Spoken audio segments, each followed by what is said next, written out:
नवीन घडामोडी पाहण्यासाठी आपल्या बारामती झटका या यूट्यूब चॅनलला सबस्क्राईब करा व बेल आयकॉन दाबा, म्हणजे ताज्या घडामोडी आपणापर्यंत पोहोचतील.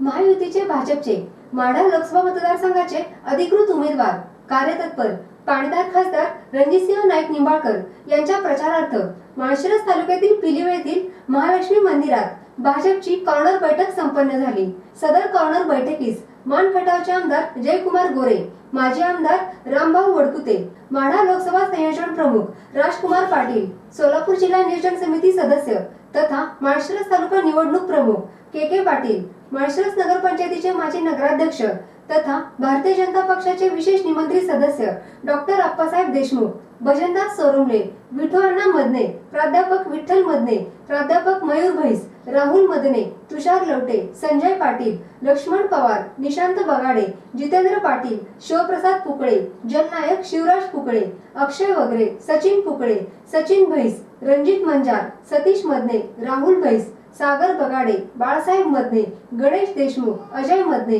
वैभव वगरे, विक्रम सुळे, शरद इरकर, जयसिंग सुळे, भाऊसाहेब कोडसे, शहाजी पारसे आदी उपस्थित होते. यावेळी विठ्ठल मदने, राहुल मदने, शहाजी पारसे, निशांत बगाडे, सचिन भैस, भाऊ कोडसे, सतीश मदने, शिवराज पुकळे, अप्पासाहेब देशमुख, मयूर भैस, माजी आमदार रामभाऊ वडकुते यांनी आपले विचार व्यक्त केले. या कार्यक्रमाचे सूत्रसंचालन सचिन भैस यांनी केले, तर आभार प्रदर्शन निशांत बगाडे यांनी केले. यावेळी मान खटावचे आमदार जयकुमार गोरे बोलताना म्हणाले,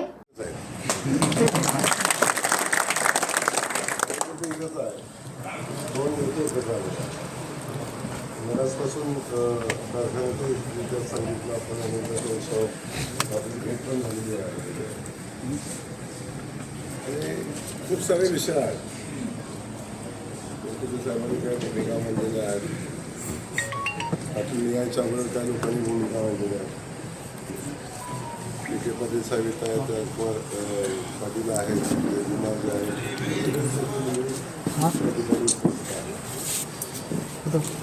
सगळ्यांचं या ठिकाणी स्वागत करत असताना आपल्या सगळ्यांना मनापासून धन्यवाद देईन. एवढ्या अशा परिस्थितीत पण आपण आपलं कर्म सोडलं, आपण आपला स्वाभिमान सोडला, आपण स्वाभिमानाने आपण सगळेजण एकत्र आहोत. ही निवडणूक ही आपल्या सगळ्यांची परीक्षा घेणारी निवडणूक, देशाची निवडणूक तर आहेच.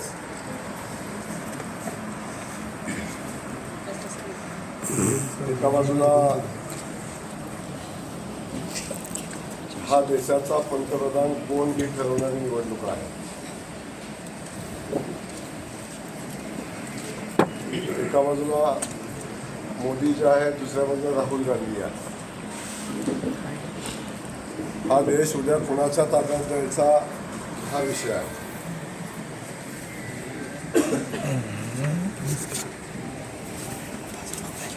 हा विषय, हा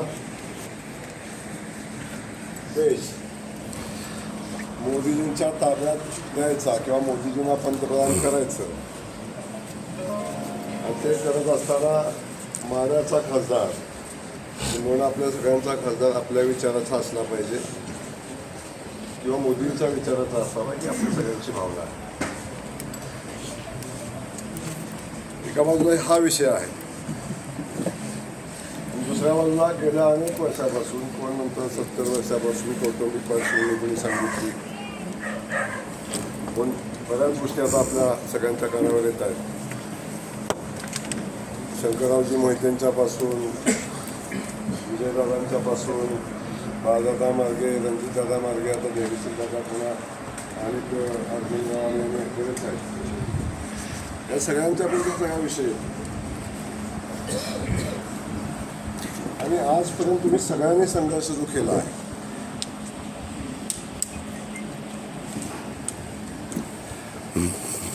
तुम्ही सगळ्यांनी जो संघर्ष केला आहे,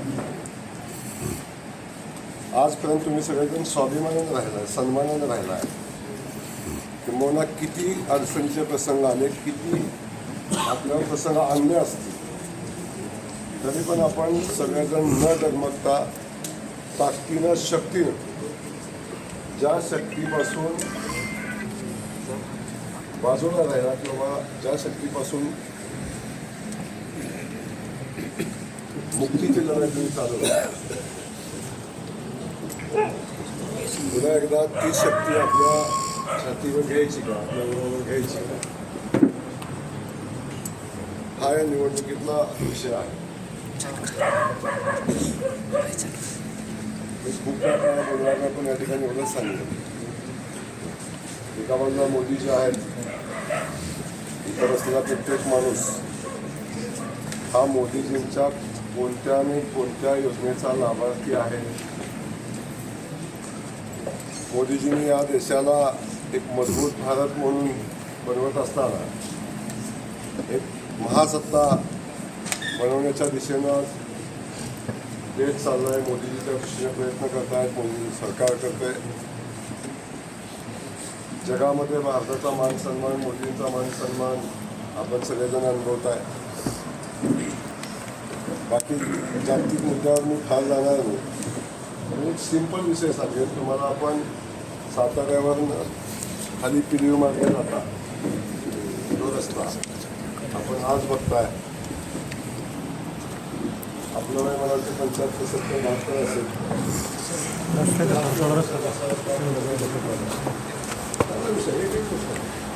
72 वर्षाचा रस्ता तुम्ही बघितला ना. मसलूर मार्गे माळशिरस रस्ता बघितला.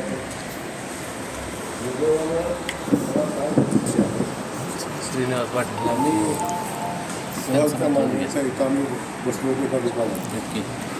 तिथून आम्हाला इकडे यायचं. जेव्हा तिथून इकडे यायचं होतं तेव्हा आप्पासाहेबांनी सांगितलं हो एक रस्ता कुरुस मार्गे आहे. कुरुस मार्गे जर गेला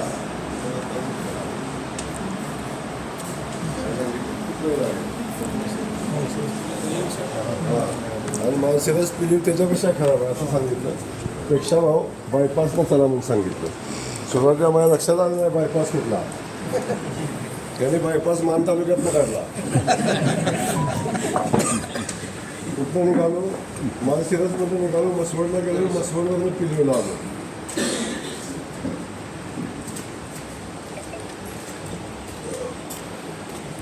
म्हणजे माझा जो समज होता की मोहिते पाटलांच्या भागातले, मतदारसंघातले, माळशिरस भागातले सगळे रस्ते बांधकाम मंत्री असल्यामुळं खूप मजबूत असतील, तिथं जायला हेमामालीच्या गावासारखे गुळगुळीत असतील असा एक माझा समज होता. असं मला वाटत होतं. जर पिलीवला यायला मला मान तालुक्यात जाऊन यायला लागलं असेल तर आपणच बघा काय परिस्थिती आहे. कारण एक लक्षात घ्या की तो माळशिरसचा रस्ता पालखी मार्ग बघा. आज तुम्ही ज्या भागातून येता तुम्ही पालखी मार्ग बघता, आपण तुमच्या भागात लागलेला वाटतं का आपण माळशिरसमध्ये येते रस्त्यावरून जाताना? साधे विषय आहेत. वाटतं का माळशिरसमध्ये चालणार? असे खूप विषय बोलले. मी त्या विषयावर जात नाही. आपण खूप छोट्या विषयावर खाली शेवटच्या मुद्द्यावर मी येईन मुद्द्यावर. आणि इथं बसला आपण बघितलं असेल 2 वर्षापूर्वीचा कोविडचा कालखंड आठवतो. 4 वर्षापूर्वीचा कोविडचा कालखंड आठवा. अरे बाबा, अमेरिकेसारखा किंवा ब्रिटनसारखा फ्रान्ससारखा ज्याची लोकसंख्या 1.5 कोटी आहे, 1.5 कोटी आहे, त्या 1.5 कोटीच्या देशात 5 लाख 5.5 लाख लोक मिळली. 5.5 लाख लोक मिळली. आपल्या देशात जनसेवा में या देशामध्ये खरं बघा 140 पट लोकसंख्या जास्त आहे आणि मृत्यूचं प्रमाण त्याच्या अर्ध आहे. मृत्यूचं प्रमाण अर्ध आहे. साधा विषय आहे. त्यावेळी आज आपल्या देशातल्या इथं बसलेल्या प्रत्येकाला जीव वाचावा, सगळ्यांना उपदुपचार मिळाले असतील. पण कुणी काही म्हणू दे, त्यावेळी जर मोदीजींनी आपल्याला कोविडची लस दिली नसती तर आज इथं बसलेल्या अनेक लोक आपल्यासोबत नसतील. हे वास्तव आहे. अमेरिकेला सुद्धा सगळ्या 100% लोकांना लस देणं शक्य झालं नाही. पण भारत हा एकमेव देश आहे की तिथं 100% लोकांना लस दिली. 100% लोकांचं वॅक्सिन झालं आणि मला वाटतं इथं बसल्या सगळ्यांनी घेतलं असतील. घेतलं का तुम्ही? कुणी घेतलं आता का बघा ते पण घेतला. तर या हे लस घेताना पैसे कोणी कोणी दिला आपल्याला पैसे नाही ना ठीक आहे. त्याच वेळी बघितलं आपण जेव्हा एवढ्या मोठ्या संकटात गोरगरीब लोकांना अडचण आली हाताच्या पोटावरचा विषय तर 2 मुद्दे सांगून मी मुद्दे संपवला. पण गोरगरीब लोकांना उपासमारीची वेळ आली. लॉकडाऊन होता, सगळं बंद होतं, कामधंदे बंद होते, कारखाने बंद होते. त्या दिवसापासून आज अखेर तुमच्या सगळ्यांच्या रेशनिंगवरचं धान्य मिळतं. गरिबाला कळतं रेशनिंग धान्याचे मूल्य काय आहे. तुम्ही बरीचशी गावं दुष्काळात नाही त्याच्यामुळे तुम्हाला माहिती असेल त्यात येतोच मी. पण 4 वर्ष झाले सगळ्यांना मोफत धान्य मिळते. जगाच्या इतिहासामध्ये किंबहुना देशाच्या इतिहासात एखाद्या पंतप्रधानाने असा निर्णय घेतला आहे की देशातल्या प्रत्येक नागरिकाला मोफत धान्य द्यायचं. आजपर्यंत कधी झालं. अजून 5 वर्ष धान्य मोफत द्यायचा निर्णय. 72ला दुष्काळ होता. त्या दुष्काळात सरकार मिलो द्यायचं मिलो सगळ्यांना. तुम्ही असं भारताचं दुष्काळ माझ्या जमीन नव्हता तुम्ही तो बसलेले काय असतील लोक मिलो द्यायचा. किंवा सुकडी द्यायची. त्या सुकडीच्या वेळीसुद्धा मोफत नाही दिलं सरकार. रोजगार हमी काम करायचं मग सुकडी मिळायची. साधे विषय आहेत. एवढे मोठे देशाचे विषय सोडून असताना सामान्य माणसाला सोडलं नाही. हा सांगतो की हे शेतकऱ्यांच्या पाठीशी उभं राहायचं नाही. शेतकऱ्यासाठी घेतले असते आता सेवाला ठेवा. माझा शेतकरी गोरगरीब आहे आणि त्या शेतकऱ्याला त्याच्या अडचणीच्या काळात माझी मदत व्हावी. सरकारची मदत व्हावी म्हणून किसान संघटनेचे पैसे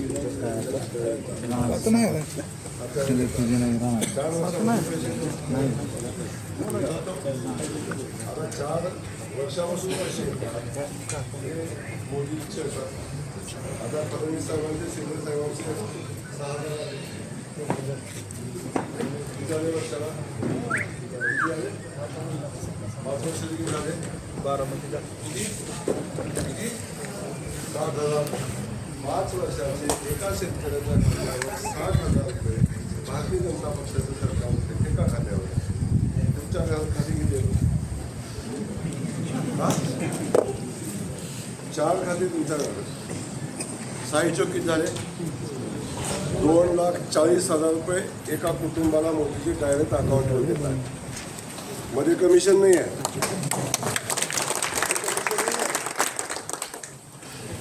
नाही पूर्वी 60,000 वरनं पाठवले असते तर खाली 15,000 आले असते. आज एक बटन मोदीजी दाबतात आणि इकडं फटाफट मेसेज येतात पैसे जमा झाले पैसे जमा झाले पैसे जमा झाले मेसेज येतात. आता विषय एकच आहे. हे तुमच्या कुटुंबातला आहे. तुमच्या घरात किती खाते? 1,20,000. तुमच्यात किती आहे? यांच्यात 5 आहेत. त्यांना 3 लाख रुपये 5 वर्षात डायरेक्ट सरकार मदत करते. आणि तुम्हाला एक सांगतो आज परिस्थिती आहे. 3 वर्ष धान्य येते आणि 5 वर्ष 3 लाखाचं किराण्याचं बिल होत नाही. किराण्याचं बिल 5 लाखाचं 3 लाख होतच नाही 5 वर्ष. 5 तुमच्या कुटुंबात होईल. आज या मानसिकतेमध्ये सरकार आहे. काय मोदींचं म्हणणं आहे? माझा शेतकरी त्याला 2-4 पोती खत घालायचं तर त्याला खाजगी सावकारांची लाईन लागली. त्याला औषध मारायचे त्यावेळी 2 पैसे शिल्लक असावे. तांदळाच्या नावाचे पैसे शिल्लक असावे. एवढा विचार कुठल्या देशातल्या पंतप्रधानांनी केलाय बाबा? कुणी नाही केला. आज इथं बसलेला कुठलाही नागरिक आजारी पडला 5 लाखापर्यंत उपचार मोफत आहे. 5 लाखापर्यंत उपचार कुठल्याही दवाखान्यात मोफत आहे. अगदीच काय नाही झालं तर मुख्यमंत्री सहाय्यता निधीतनं सातपुतेसारखा आमदार असला तर तो आणून देऊ शकतो ना. मोहिते पाटलांनी दिलं का मुख्यमंत्री सहाय्यता निधीचे पैसे? आलंय का दुसऱ्याला बोला?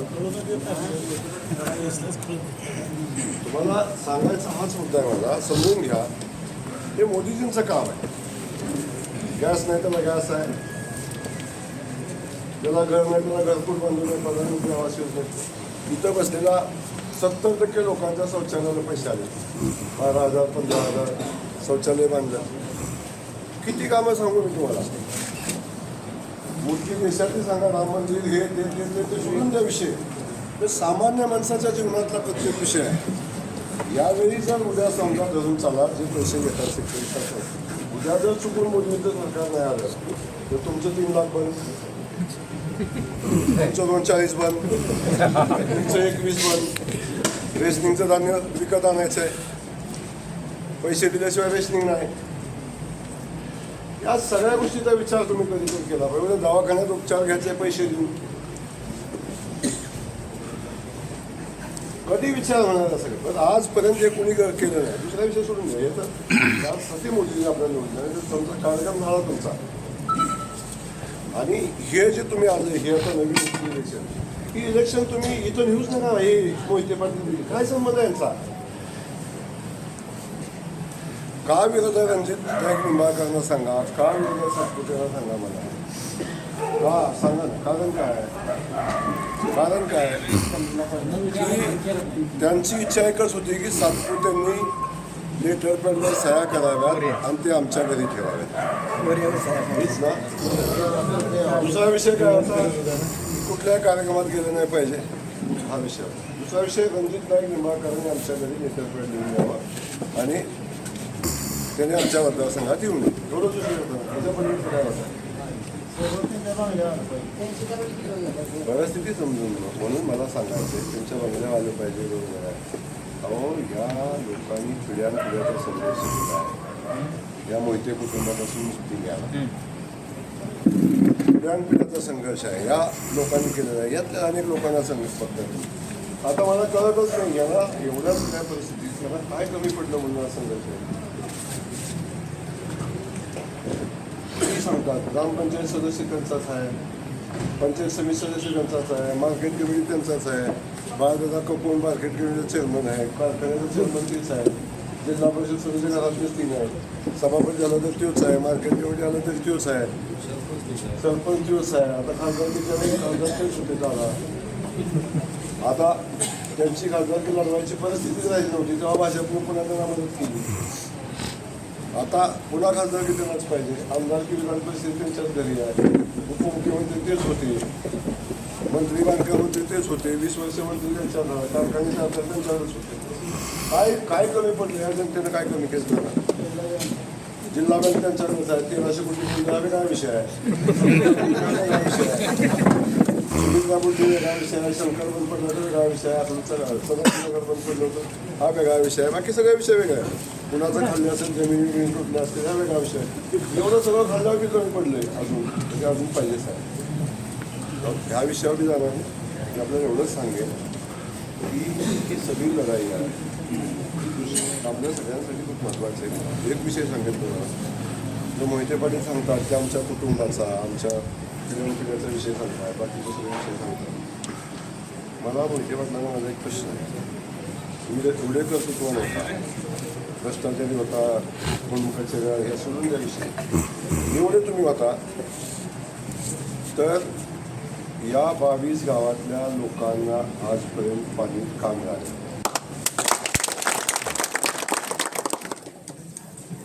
ही 22 गावं आजपर्यंत मोहिते पाटील तुमच्याच मतदारसंघातली 22 गावं पाण्यापासून वंचित आहेत. ही दुष्काळी काय? 22 आणि 11 अजून 11 आहेत. ही सगळी परिस्थिती तुम्ही समजून घ्या. का दुष्काळ? अजून दुष्काळ. आज खासदाराचं काय काम तुमच्या गटर बांधायचं, घरी गॅस टाकी आणून द्यायचं नाही आहे. किंवा बाकीचं नाही. खासदाराची जी कामं होती ती दिल्लीतल्या मुंबईतल्या जे तुमच्यासाठी करणं शक्य आहे ते करायचा विषय. मी इथल्या सगळ्या लोकांना सांगितलं की आज रणजित दादासारखा मजबूत खासदार झाला. देवेंद्र फडणवीस साहेब त्यांच्यासोबत त्यांच्यासोबत आहे म्हणूनच आज 22 गावांचा पाण्याचा प्रश्न सुटणार आहे. कुठला पुरेचा पाण्याचा नाही तुम्हाला माहिती आहे. इथले अनेक लोक माझ्याजवळ येतात, मला खाली पाणी देता येते का बघा, असे अनेक लोक सांगतात. मी तुम्हाला माझा एवढा शब्द आहे, हे सगळं विषय वाढवत आहे. लढाई संघर्ष हे सगळं बाजूला केलं, पण या 22 गावाच्या पाण्यासाठी जे पाणी आपल्याकडे 1 ते 6 वर्षात पोचेल. जर कदाचित उद्या खासदार म्हणून तर या 22 गावांना पुन्हा 22 वर्ष पाणी लक्षात असू, पुन्हा 22 वर्ष लागतील. पुन्हा हे उन्हा बसून काम थांबवतील, पुन्हा हे सगळं थांबेल. आपल्याला हे करून चालणार नाही. आणि सत्तेचा विषय तर नसतो, एवढा अभ्यास करून आला माझं ते सगळं एवढा जर तुमचा अभ्यास झाला मला काय बोलायला हवं. एवढं कळतंय, एवढं सगळ्यांना कळतंय. 10 सीट आहे त्या 5 पोलिसांनी काल सांगितलं, मी काय सांगू पडतो. आता ह्यांचे उमेदवार 10, अख्ख्या देशात 10 उमेदवार, 10 मधला अर्धा निवडून येणार, अर्धा येणार नाही. बारामतीचं सुद्धा अवघड आहे, ही परिस्थिती आहे. आणि अगदी एखादा समजा माझ्या ठिकाणी निवडून आला तर तिथे जाऊन काय निवड लावणार आहे सांगा. मोदीजी पंतप्रधान होणार आहे, त्याच्यात कुणाच्या मनात शंका आहे का? इथं परिस्थिती आहे का शंका? मग आता तुमचं मत वाया घालवायचं आहे का? घालवायचं आहे का? एवढा क्लिअर आणि खट्ट विषय आहे की मोदीजी पंतप्रधान होणार आहे. बरोबर. मग संध्याकाळी 5 नंतर शुद्धीत नसणारा आमदार म्हणून काय करणार? 1000 जण काय करणार? जगापासूनच तुम्ही समजून घ्या. आताही बघा, आता बैठकीला आलं कळलं तुम्हाला. विषय सगळे सोडून द्या. बाकीचं एक सांगतो तुम्हाला, बाकीचं दादागिरी ही गाव मला माहिती आहे. लढाई करणार, संघर्ष करणार आहे. आमच्याही मित्रांनी काय निर्णय घेतले म्हणून फार मोठं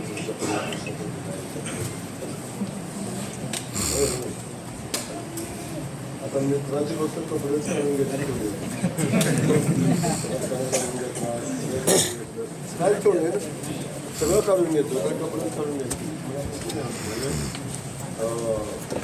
मित्रांना माझी शुभेच्छा आहेत. आपली नगरी सुट्टी हा आपल्याला म्हणून मला त्या विषयावर फार असे पण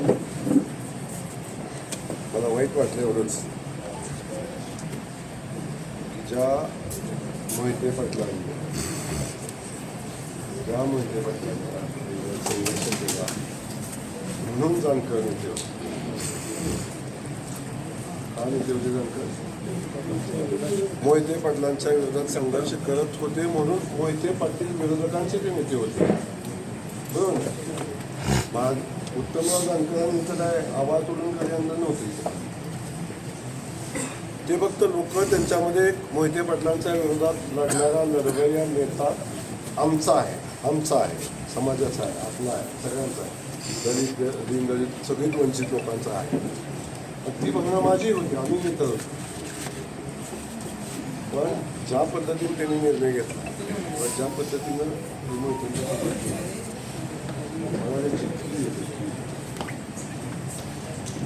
बाकी सोडून द्या, पण या लोकांचं मला हे वाटतं की ज्या लोकांना मोहितेंनी जेलमध्ये टाकले, ज्या लोकांना मोहितेंनी जेलमध्ये टाकले, पाटीलचे वय नाही म्हणजे अजून केसेस चालू आहेत, कोर्टात जात आहेत, कचेरीत जात आहेत. त्या केस संदर्भात जानकर साहेब काही एक शब्द बोलले का? नाही, विसरून गेले. पण ते काय म्हणले, जर धैर्यशील दादाला धैर्यशील बायाला जर जेलमध्ये टाकलं तर जेल तोडून त्यांना घेऊन येईल. काय म्हणजे? जेल तोडून घेऊन येईल म्हणजे. असे जानकरांचे किती कार्यकर्ते की जे जानकरांसाठी जेलमध्ये गेले, त्यांच्यासाठी जेल का नाही तुटलं तेव्हा?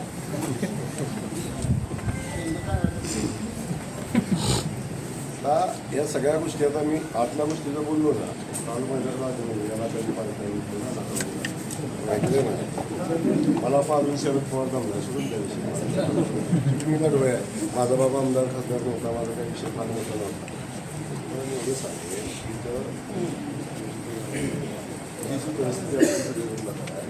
परिस्थितीमध्ये की एकत्र आले की आम्हाला विमानाने कसं नाही झालं, फार रंजक कथा आहे त्या सगळ्या. मी जेव्हा वास्तव सांगेन ना, वास्तव आता माझी इच्छा नाही सांगितलं वास्तव सांगेन ना, वास्तव घरातली माणसं जवळ नाही राहायचं त्या दिवशी वास्तव आणि त्यांची क्वालिटी एवढी झालेली नाही क्वालिटी माझे विमानातलं नाही, विमानाच्या बाहेरचं सांगितलं ते वास्तव मी सांगेन का नाही त्या दिवशी सगळ्याच गोष्टी होती माझी तुम्हाला हात सोडून एवढीच मिळते बाकी सगळ्या बाजू आपण सगळेजण प्रेम करतो हे असं विषय आहे पण या परिस्थितीमध्ये आपला पाण्याचा प्रश्न हाच मुख्य ठेवा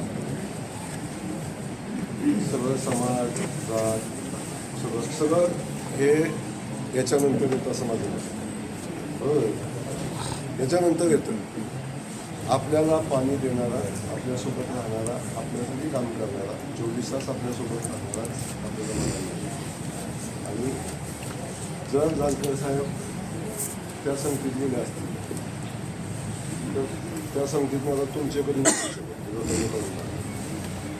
त्या संगतीतला माणूस कधी तुमचा होऊ शकत नाही आजही सांगतो त्यांनी काही करू द्या जानकरला ते कधीच आमदार करू शकत नाही कधीच नाही करू शकत कसं करते मला सांगा म्हणजे हे सगळं होऊच शकत नाही म्हणून आज आपल्याला मजबूत माणूस आमदार ताकदीने काम करणारा बाकी दादागिरी विधानगिरीचा विषय सोडून द्या तुम्ही व्याजबाईचा विषय सोडून द्या दोघं करतायत म्हणून त्याचा विषय सोडून द्या अजिबात त्या डोक्यात घेऊ नका ताकदीनं एकदा दाखवून द्या की आम्हाला गृहीत धरून जर तुम्ही काय करता जनतेला जर तुम्ही गृहीत धरत असाल काउंट करत असाल तर आम्ही तुम्हाला काउंट करणार नाही आम्ही तुम्हाला मोजणार नाही हे एकदा दाखवायची वेळ असू दे मी पण आज तुम्ही सांगताय खूप अन्याय झाला खूप अन्याय झाला खूप अन्याय झाला आणि मग गावोगावी बैठका घेतल्या तुमच्या घेतल्या ना काय करू मी विचारलं तुम्हाला काय करू काय करू काय करू काय करू आणि मग आता आपल्याला पर्याय नाही हा एकाने म्हणायचं मोहित्यांच्या विषय पर्याय नाही आपल्याला आता भाजपनं लय फसवलं भाजपनं लय फसवलं भाजपनं कधी फसवलं काय फसवलं हे नाही सांगायला ऐका तेच मी सांगतोय भाजपनं फसवलं कबूल आहे आता भाजपला तिकीट मागितलं बरोबर ना सोलापूर तिकीट मागितलं ते भाजपमध्ये होते का होते का भाजपमध्ये आता भाजपनं फसवलं म्हणून सांगताय भाजपनं तिकीट दिलं म्हणून सांगताय त्याच्या आधी भाजपनं तिकीट दिलं तेव्हा ते कुठल्या पक्षात होते सांगा ना ह्या सगळ्या विषयाचा होता मला त्या विषयात जायचं नाही पण समजून घ्या भाजपनं काय फसवलं ते तर सांगितलं पाहिजे देवेंद्र फडणवीस अजितदादांनी फसवलं आता कालपर्यंत गेल्यावर सुद्धा देवेंद्र फडणवीस आमचा त्यांचा विश्वास आहे ते असे आहे ते तसे आहेत सगळं प्लॅन होतं तुम्हाला क्लिअर सांगतो हा सगळा व्यवहार हा 6 महिन्यापूर्वी झाला होता काय 6 महिन्यापूर्वी मला आनंद याचा आहे मला आनंद आहे याचा हे समजून घ्या जवळजवळ 60-70 कार्यकर्ते असे आहेत जे मोठे मोठे आहेत जे त्यांच्यासोबत त्यांनी प्रचंड संघर्ष केला कोण रेल्वे आहे काही जमीन विकल्या काही काय काय केलं पण आता एवढा मोठा व्यवहार झाल्यावर त्या सगळ्यांचं दारिद्र्य गेलं असेल अशी माझी भावना मला वाटतं असं आता एवढं मोठं झाल्यावर सगळं गेलं असेल दारिद्र्य आता सगळ्यांना काहीतरी 50 कोटी म्हणून पण एक फुकट मिळालं असेल खालचं 60-70 जण माहीत नाही मला अहो चांदापूरचा विषय सोडा बाकीचा विषय सोडा हे खूप माझं एवढंच सांगणं आहे की आपण बाकीच्या सोडून द्या ती चर्चा किती केलं तर कमी आहे पण आता बाकीचा विषय नंतर घेऊ आपण फक्त आपल्याला माझी विनंती एवढे हात जोडू नये की आपण भूमिका घ्या कुठल्याही परिस्थितीत आपल्याला वेगळी भूमिका घेऊन चालणार नाही मोहिते नावाचं भूत पुन्हा छातारावर घेऊ नका हे इस्रायलला संपलेलं भारतीय जनता पक्षाने सुद्धा आपण बघितलं की ज्यांनी कुणाचं झालं कुणाचं भारतीय जनता पक्षाचे झाले का नाही झाले शरद पवारांचे झाले का झाले का शरद पवार हे यांचा विषय आला की कुणासोबतही आहेत तेव्हा तुम्ही तेवढं काळजी घ्या. एक वेळ मी दुसरा उमेदवार असता, आधी समाजाचा असता, एक वेळ बाकी आणि कुठल्या समाजाचा असतं आणि काय असतं, या सगळ्या गोष्टी मला मान्य होत्या, सगळ्या गोष्टी मान्य होत्या. पण मला कौतुक वाटलं, अशी कुठली गोष्टी मोहित्यांच्याकडे आहे की एवढी कुठली आणि उत्तमरावने दिली. उत्तमराव स्वतःला विसरूनच गेले. त्यांचं भाषण तर ऐकलं तुम्ही, स्वतःला विसरूनच गेले. तो मोहित्यांची म्हणजे काय बोलू तुम्हाला, एवढी तारीफ मोहित्यांची करतात, एवढी तारीफ मोहित्यांची करतात, काही समजून झाले मला नेमकं कसली गोष्टी आहे त्यांच्याकडे, काय पेढत म्हणजे ते मला कळलं नाही अजून समजू ना. तो मोहित्याला शब्दाला शिवी देणारा माणूस म्हणजे शब्द संपायच्या आधी त्यांच्यावर फुलं टाकतोय, कळतच झाले मला काय झालं. या सगळ्या गोष्टीचा विचार मला एक थोडं सुधारणा आलं. जाऊ आज त्याविषयी या बोललो कुठं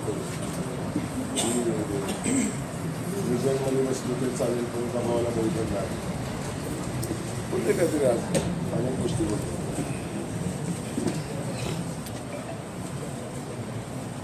माझी विनंती केला, तुम्ही कुणाच्या नादाला लागा, भाजपच्या नादाला लागू.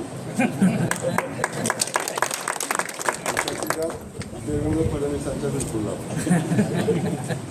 बरोबर ना. दिल्लीचे मुख्यमंत्री असेच बरोबर, मला आठ टाका, मला आठ टाका, आता मला सोडा, मला सोडा. आता मी काय त्या विषयात जाणार नाही, जाऊ दे बोलतो की काय विषय नाही. पण मला एवढंच सांगायचं आहे की आपली जागा तिथंच आहे, त्या विषयावर जाऊ नका. पुन्हा एकदा सांगतो, बाकी एका बाबतीत ठाम आहे. मी उठता आलं, माझे मित्र रणजित दादा लोकसभेला उभे आहेत, आपल्यासाठी ताकदीने प्रयत्न करत आहेत, मला वाटेल त्या प्रश्नासाठी आपल्यासोबत उभे राहतील. खास करून मी या ठिकाणी अभिनंदन करेन, असा एक आमदार या भागानं बघितला, असा एक आमदार या भागानं बघितला. मला त्याचा अभिमान आहे, तुम्हाला ज्या माणसानं काम काय असतं हे या भागाला दाखवलं, काम असतं हे दाखवलं. इथं थोडं काम झालं तरी तुम्ही एवढं आनंदी आहे. माझं एवढं काम झाल्यावर काय होईल, तेवढंसं झालं तरी तुम्ही एवढे खुश आहे की सगळे काम सत्पुरुष साहेबांचं नाव घेत आहे. तुम्ही एकदा वर येऊन बघा काय परिस्थिती आहे. म्हणजे जिथं प्यायला पाणी नव्हतं, तुळशीबाचे लागणारा ऊस मिळत नव्हतं, तिथे 5 साखर कारखाने, सगळ्या योजनांचं पाणी येतं. एवढा मोठा दुष्काळ चालू होता, 92 दिवस झालं पाणी चालू आहे. कुठं वाहते काय वाहते तो विषय नाही, पण प्रचंड संघर्ष केल्यानंतर सुद्धा मला किती संघर्ष करायला किती मी तो काहीच न करता या सगळ्यांना छाती घेऊन फिरताय काय मला कळालं नाही. पण पुन्हा ही परिस्थिती निर्माण होईल म्हणून माझी विनंती आहे. बाकी दादागिरी, बाकीची दमबाजी याच्या बाबतीत चिंता करू नका. माझा मतदारसंघातून तुमच्या मतदारसंघात एकच इंचाचा अंतर आहे, इंचाचं बी नाही, इंचाचं बी नाही ना. आपण लागून असणार आहे. तिकडून याला जेवढा वेळ लागतो आपण जातो त्याच्यापेक्षा कमी वेळ मला इथे यायला लागतो. आणि फक्त बोलत नाही, एकदा ट्रायल घेऊन बघा. बिलकुल चिंता करायची नाही. दादागिरीचं भानगडीत कुणी किती करू द्या, अजिबात काळजी करू नका. त्याला आपण सक्षम आहोत. 24 तास कधी रात्री आपल्याला फोन करा, आम्ही तुमच्यासोबत आहोत. तुम्ही मित्राला मदत करा म्हणून सांगतो. एवढा त्याचा विषयाने मी मोदीजींना मदत करा म्हणून सांगतो. मोदींना आशीर्वाद द्या. या देशाचं भलं मोदींशिवाय कोणी करू शकत नाही. राहुल गांधी या देशाचा पंतप्रधान होऊ शकत नाही, म्हणून आपल्याला माझी पुन्हा एकदा विनंती विषय आहे. तुम्ही आपल्या तोंडाने काही सांगितलं सगळ्यांचं दुःख आहे. आज धनगर समाज बांधव असतील, इतर समाज मराठा समाज बांधव असतील, बाकीकडे असतील, जाती पीड निर्माण झाली. आपलं बिहार झाले, लक्षात ठेवा, आपलं बिहार झाले. सगळ्यांना आपल्याला अभिमान असतो, पण आपण कधीतरी या परिस्थितीत या हृदयाला बळी न पडता मोदीजींचा विचार करा, मोदींच्या पाठीशी उभं राहा. या भागाला न्याय फक्त देवेंद्र फडणवीसच देऊ शकतात. विनंती आहे, आपण सगळ्यांनी गावाला मदत करा. ही सगळी टीम इथं उपस्थित आहे. खूप वेळ झाला आहे आणि माहीत नसल्यामुळे काही विषय आज एवढ्या संख्येला आपण जमणार. मला खात्री आहे की एवढी लोक जर एकीकरण झाल्यानंतर इतर प्रेशरनं माणसं बाहेर पडली. अगदी लाखाची सुद्धा सव्वा लाख 2 लाखाची बघा ना, एवढी लोक आहेत. सांगतो ना आधी म्हणजे 2 लाखाचं गेली, पुन्हा म्हणजे 3 लाखाचं गेली, पुन्हा म्हणजे 1.25 लाखाचं गेली, पुन्हा म्हणजे 1 लाखाचं गेली. लाखाची गाडी 7 वेळा आली. किती वेळ? 7 वेळा आली. आणि कालची मोदीची सभा झाल्यावर 35-40% चालू एवढे वाटले. 35-40 वर आले. आणि इव्हन ही परिस्थिती तुम्ही सगळेजण बघताय. मला खात्री आहे तुम्ही हे सगळं भरून खोराल. आणि हे जो फुगा होता ते 1.5 लाखाचा बिन टाचणीला होता. फक्त एवढंच काय एवढंच माझी जाणकारांना विनंती आहे. अजून माझी सांगणं आहे, ज्यांनी आयुष्यभर आपल्यासाठी प्रयत्न केले, ज्यांनी तुमच्यासाठी मार खाल्ला, ज्यांनी तुमच्यासाठी संघर्ष केला, ज्यांनी तुमच्यासाठी जेल भोगली, ज्यांनी तुमच्यासाठी एवढं सगळं केलं, त्या लोकांना सोडून चोराच्या वेळेत जाऊ नका. अजून माझी विनंती आहे, परत फिरा आणि आपल्या लोकात या. हीच लोकं तुमचे आहेत. ते तुमचे कधी होणार नाही हे मी सांगतो. कधी होणार नाही, कधी होणार नाही. म्हणून अशा चोरांच्या टोळीत जाऊ नका. अलिबाबाच्या टोळीत सामील होऊ नका. करेल.